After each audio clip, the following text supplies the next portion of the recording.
contre la démocratie. Kabila a outi ko déclarer guerre contre peuple congolais. Ya ko boma batu ya tikala ya libela na mokilo na Congo azomi kosa boye mukolo musupe ya kokende. Donc biso tokobanga eloko te le Chilombo. Au lieu de travailler pour une institution qu'on lui a confiée. Voilà pourquoi nous disons démocratie est celle en danger. Et il faut totalement amabotaye attaquer la teni ya chango pour qu'il a décidé ndenga lingi mboka oyo ekomi ya mutu bapesi yo mwa pouvoir o décider obandi ko priver ba congolais ba droit na ba liberté na bango ya mutu na bomoto. Donc pouvoir public comme hôtel de ville a un devoir ya ko protéger na ko encadrer yango bilazawa nazo représenter Chilombo devoir constitutionnel papier ça ya ko protéger bato baso manifester ya ko encadrer manifestation pour que et la kamalamu ça ya ko pikisa bato te ya ko programmer ndenga ligne.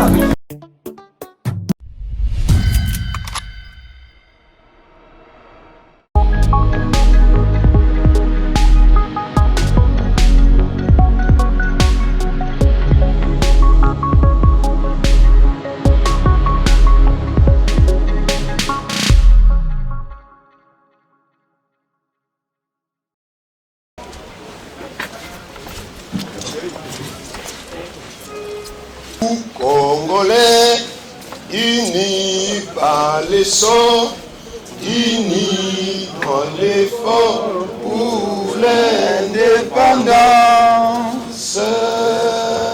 Dressons nos fronts, longtemps courbés, et pour des bons, prenons les plus belles élans dans la paix au peuple ardent. Par les labeurs, nous bâtirons un pays plus beau qu'avant dans la paix citoyenne. Entonnez l'hymne sacré de votre solidarité. Fièrement saluez l'emblème de votre souveraineté. Congo, don béni Congo, des aïeux Congo, au pays Congo, bien-aimé Congo. Nous peuplerons ton sol et nous assurerons ta grandeur. 30 juin au doux soleil, 30 juin du 30 juin, jour sacré soit les témoins, jour sacré de l'immortel, serment de liberté, que nous léguons à notre prospérité pour toujours. Merci beaucoup. Vous pouvez vous asseoir à 48 heures, bien entendu, de cette date-là, du mercredi 29 septembre 2021, pour sa marche qui est maintenue. Les membres du Présidium veulent fixer l'opinion sur cette marche. Et donc, la déclaration du Présidium de la Mouka vous sera lue par l'un des cadres de la Mouka, M. Jean-Claude Moualimou, que j'invite ici sur ce podium pour nous en dévoiler la teneur. Merci beaucoup.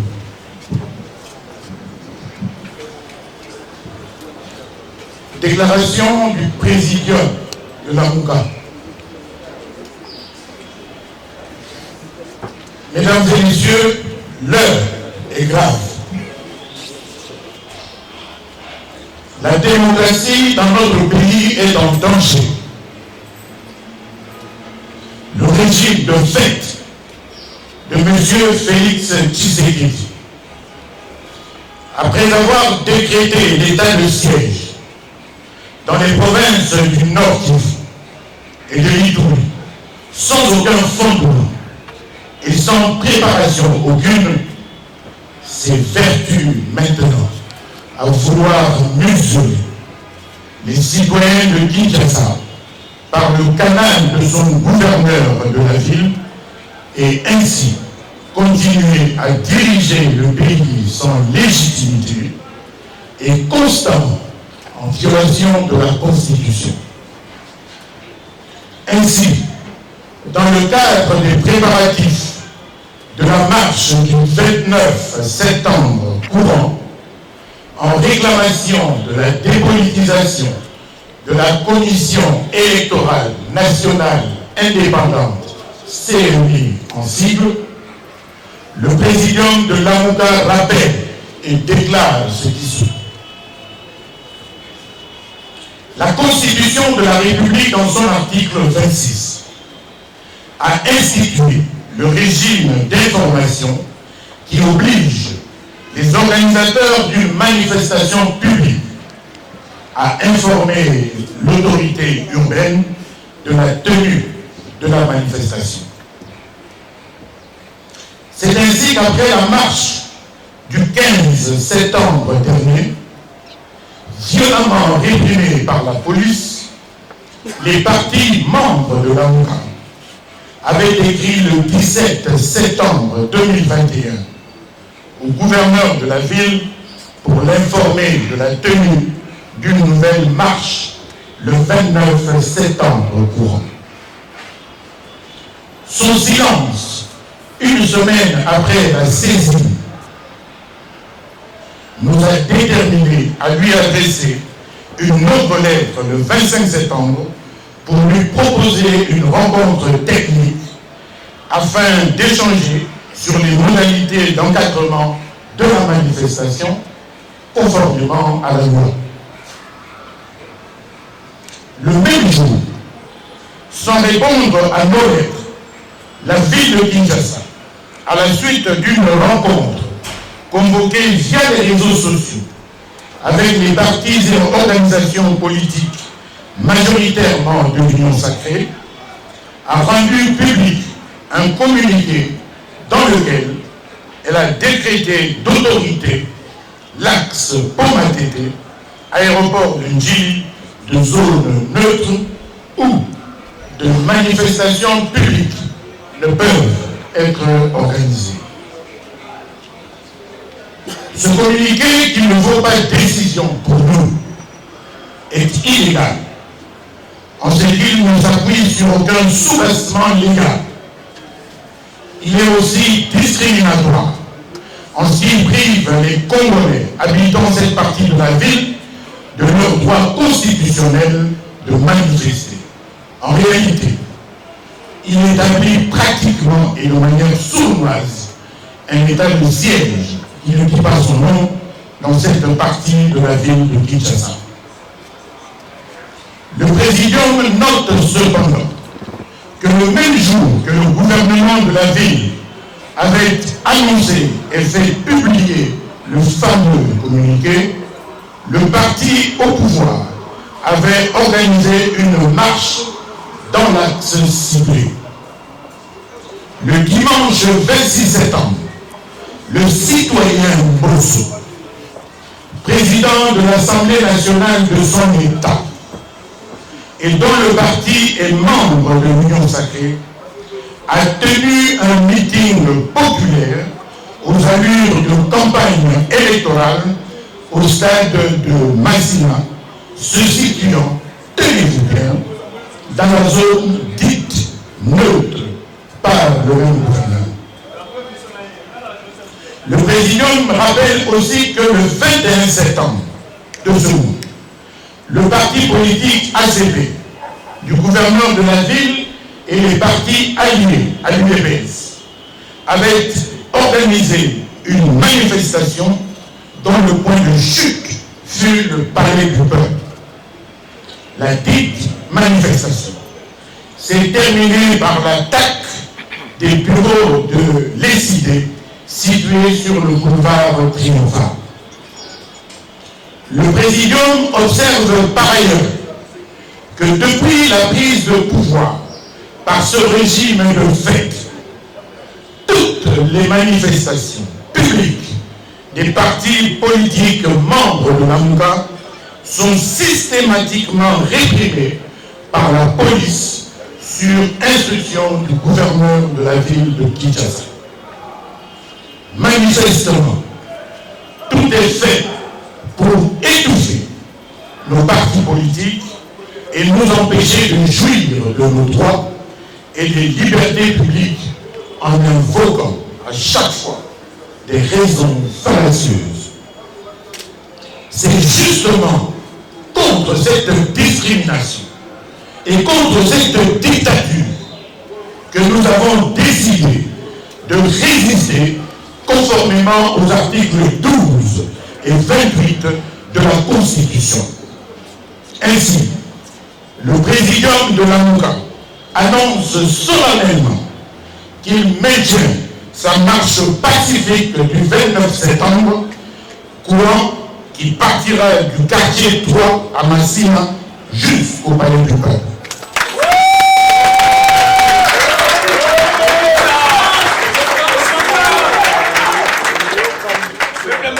C'est dans ce cadre qu'une nouvelle lettre a été adressée ce matin même, le lundi 27 septembre, au gouverneur de la ville pour solliciter une fois de plus une rencontre avec les services de l'hôtel de ville en présence du commissaire provincial de la police afin d'échanger sur les modalités d'encadrement de la marche du 29 septembre. Mesdames et messieurs, le présidium est au courant du complot macabre ourdi dans certaines officines politiques visant l'élimination physique des leaders et des cadres de la MOUCA. Il demande à la police de ne pas tomber dans ce piège et appelle à plus de responsabilité de manière à sécuriser la population et leurs biens plutôt que de se rendre complice de ce funeste projet en préparation. Le président prend l'opinion nationale et internationale à témoin sur les conséquences du comportement du gouverneur de la ville et en appelle au sens de responsabilité des uns et des autres pour la préservation de la paix et de la cohésion nationale. La MOUCA ne laissera personne assassiner ou détruire les acquis démocratiques issus du pacte républicain de Sun City. Le présidium appelle le peuple congolais en général et les Quinois en particulier à ne pas céder aux intimidations et à se mobiliser nombreux pour répondre à cette manifestation du mercredi 29 septembre courant.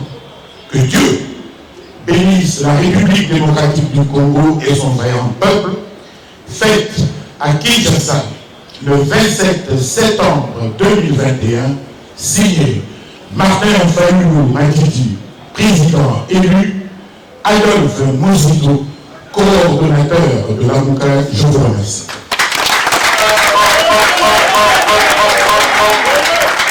Merci beaucoup. Laissons nos fronts longtemps courbés et pour de bon, prenons les plus fièrement saluer l'emblème Congo des aïeux Congo au pays où assureront ta grandeur. 30 juin, sacré soit les témoins, jour sacré des pour toujours. Merci beaucoup. Merci. Nous demandons aux membres du présidium.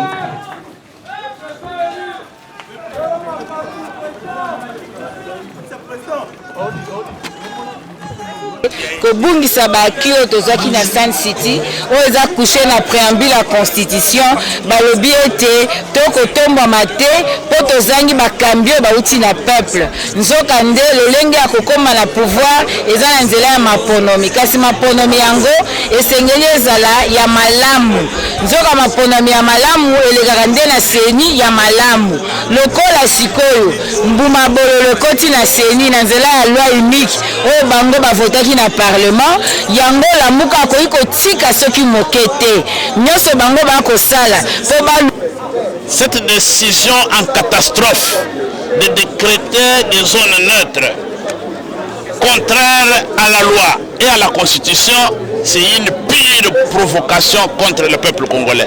Nous allons nous danser et j'invite les Quinoises et les Quinois à se mettre debout et à comprendre que l'affaire ne concerne pas la Tchangou. L'affaire ne concerne pas seulement la Gombe. L'affaire concerne tous les Congolais, toutes les Quinoises et tous les Quinois, où ils se trouvent. Aujourd'hui, on a commencé avec la Tchangou. Demain, on va nous dire que l'UPN, c'est une zone neutre. Après-demain, on va nous dire que Kitambo, c'est une zone neutre. Et finalement, on va nous imposer un état de siège sur l'ensemble de la capitale. Nous connaissons les tenants et les aboutissants. Monsieur Ngobila, je l'appelle citoyen Ngobila parce que c'est un nostalgique du kabylisme et du moboutisme. Il est au service de M. Tshilombo et de ses lieutenants. On est en train de les manipuler. Le moment venu, il sera seul devant la justice et tous ces tireurs de ficelles qu'il envoie pour prendre des décisions illégales, illégitimes et discriminatoires ne vont pas être à ses côtés lorsqu'il sera devant son juge naturel. Donc rendez-vous le 29, le mercredi, et nous serons là. Merci beaucoup. Contre la démocratie. Ngobila a aussi déclaré guerre contre le peuple congolais.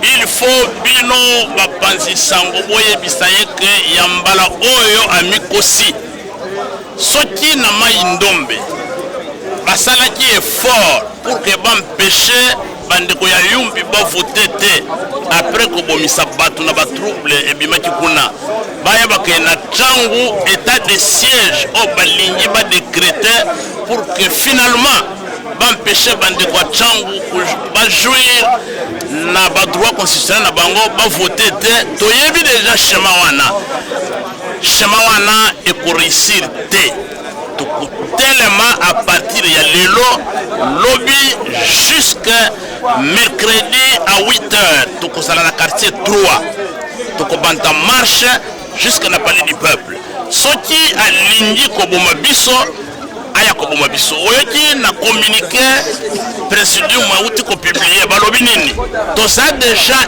informé na ba complot oyo bazosala na ba officine na bango et que balingi ba éliminer ba leader na ba cadre ya lamuka ndeko na ngai ba oyo babanda musala koboma batu na Congo oyo bazali susu te bango pe bakenda oyo akanisaka ya koboma batu ya tikala ya libela na mokilo na Congo azomi kosa poye mukolo mususu pe akokende donc biso tokobanga eloko te tosi totelemi et na pesibino rendez-vous tokomobiliser ba combattants na biso ba militants na biso population congolaise ba Quinoises ba Quinois mercredi à partir de 8h tozala na Tchangou na quartier 3.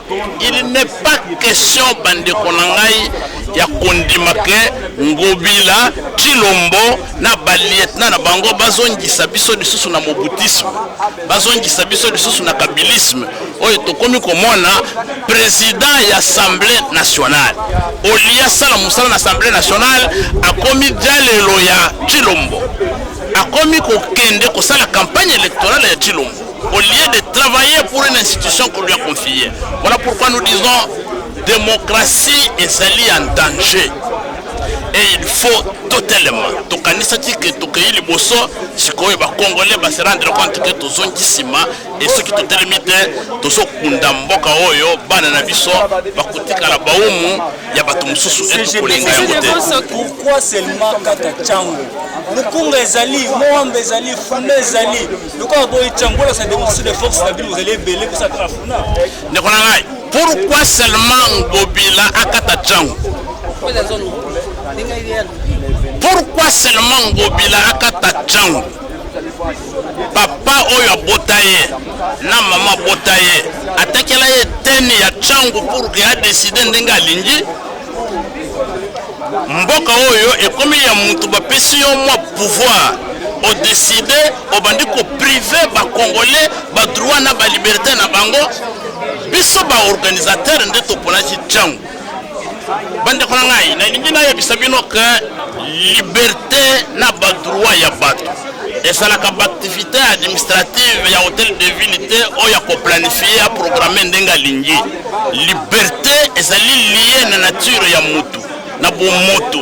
Donc pouvoir public comme hôtel de ville a ça na devoir ya ko protéger na ko encadrer yango et si li pouvoir mususu ezali te donc biso moko lelo to lobi to kobanda na chango biso moko lobi to ko décider to banda na ngaliema après to ko décider to banda na lemba après to ko décider to banda na kitambo. C'est de notre droit, de notre liberté de commencer la marche là où nous voulons. Et le pouvoir public n'est Ngobila zawa nazo représenter Chilombo, devoir constitutionnel papier et ça y a pour protéger bato baso manifester, il y a pour encadrer manifestation pour que et la kamalamu et ça y a pour petit sabatute, il y a pour programmer ndenga ligne. Boye bisangobila que activité ya la muka ezali activité ya zungu ya mwasi na yete. Oyo a décidé le loi lobby kata misuni misatu otika mibale to kolia lobby. Activité ya la muka ezali activité politique oyo ezo relever na liberté na ba droit na biso reconnu na mibeko ya mboka, il faut tout ça la yango to kusala na mboka oyo. Ya tambulaka ayebi nini nesala maka na bamboka bapaya. Si je devons ce pourquoi besoin de dépolitiser ces mais tu es bien que non ma pour la mise la canne c'est comme a dit la cour constitutionnelle dans le canal canne c'est nous dit que fraude de les maman oyebi que bitumba nyonso ezalaka na ibandeli ndenge tambola kati na suka na yango lelo tozo pundela seni parce que awa tozana besoin tozala na seni neutre bato bakukamba te. Mais décision on a eu yango le 25 septembre. Mokolo ya koza décision yewana. Francis Chibalabala, député provincial à IDPS na mama IDPS basali marche ko banda na route Sifoko, tino na route Kimbuta. Le 26, un jour après décision ya Ngobila, citoyen Mbosso a sali meeting na terrain municipal ya Masina na bato meke. Donc pour la union sacrée, changu ezali dangereux. Kaka mokolo la muka linga tambola ndengo bila lobio changu ezali zone rouge a décrété état de siège partiel na Kisasa.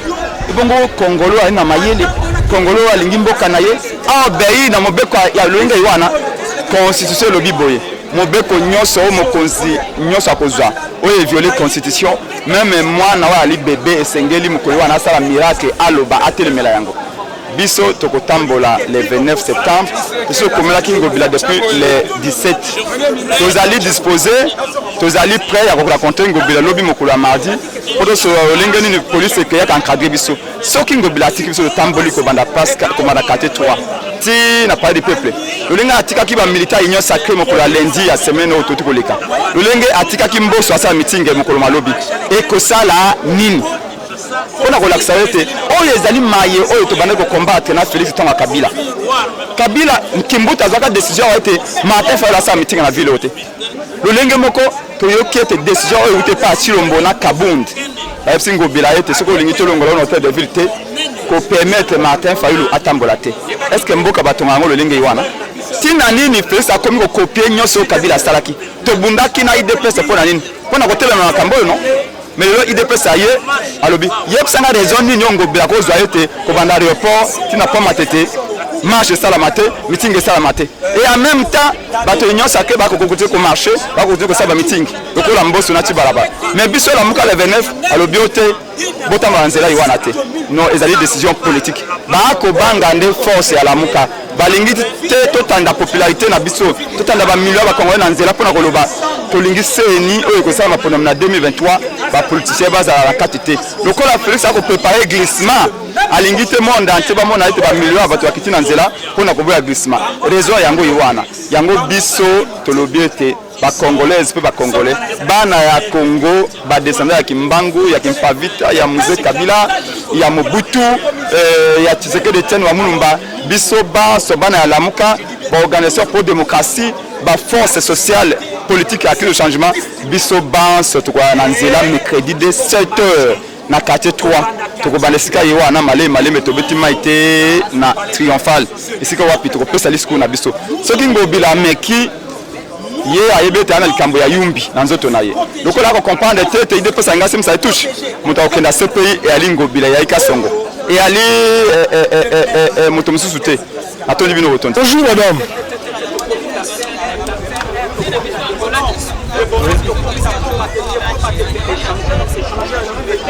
Merci.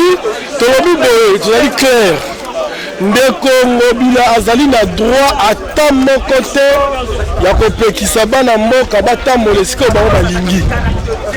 Article 26 ya constitution elobi ke ye azali na droit koprendre acte pe ko encadrer manifestation conformément la demande ya bana ya mboka. Yango toyebisi ye boye. Ndeko Ngobila Kinshasa ezali yumbi te. Qu'on confondre ma époque na ma période te. Nous avons gouverné à l'Iboso Kinshasa au EBT. Bisque Bakoundae au Kenda pété. Nous allons tranquille le 29 septembre na Tongo. Tinda ba policier ba encadrer marche na biso ya Lamuka o toko bandango à partir ya quartier 3 ti na période du peuple. Ceux qui ont sali le contraire et comment que vous allez gagner Ngobila yonde penza mutu o Kinshasa batikela yo no me Kinshasa na mapeka jour ande biso na to koyebana soki biso tozali ba congolais tout tozali ba étranger to ebisi yo Ngobila organiser la police benga général Kasongo bozo ba disposition boya bocha ba policier na quartier to tambola bango elongo ba encadrer marche na biso ti na palais du peuple. Pour ce qu'on sait le contraire, il y a pas que d'autres pour la dépolitisation à CENI. Ils allaient pour l'intérêt des Congolais. D'autres pour la combat fraude électorale. Ils allaient pour l'intérêt des Congolais. Tous allez pour la combat glissement. Ils allaient pour l'intérêt des Congolais. Nous surtout on sait les allaient pour l'intérêt des Congolais. Ngobila soko zali Congolais te, makamwa c'est que état lioté. Mais soko zali Congolais na prérogative de gouverneur. Zoba soda, tchaba policier, tout le monde a un encadrement, tout le monde a un souka. Pour on bien que beaucoup de décisions on a aujourd'hui, elles sont illégales. Elles ont été contenues à loi, elles ont un super beaucoup juridique. Il y a votre seigneur en mobilisation, ça les makamuti de Mobimba. Pour Tchangou, et qu'on n'a jamais zone maître, on retire le droit de faire la manifestation. C'est qu'on tire la manifestation dans le Lukunga. On tire manifestation dans Fula, pas dans Mamba. Donc on l'a reçu le Mamba, on s'est dit que ah bah t'as moins de Mamba peut comme ils ont naître. Tant qu'il a Fula, ah bah comme il a Fula peut comme ils ont naître. Le Lukunga, ah tant qu'il Lukunga peut comme ils ont naître. Finalement, Kinshasa mon comme ils ont naître. Pour ça campagne électorale que on a quand même que Kinshasa comme à Yumbi. Ngobila au Kosi. Kinshasa comme à Yumbi te, Kinshasa zali Kinshasa. J'ai la prérogative d'ailleurs. Il y a quand même politique de temps bani cette bani na quartier 3 si la parole du peuple. Merci. Mais pourquoi Kaka Tchangou on a comparé la la semaine c'est une légitime élection tricherie? Non. Moi so asa dans ma parti politique na makambo etali na muka etali été.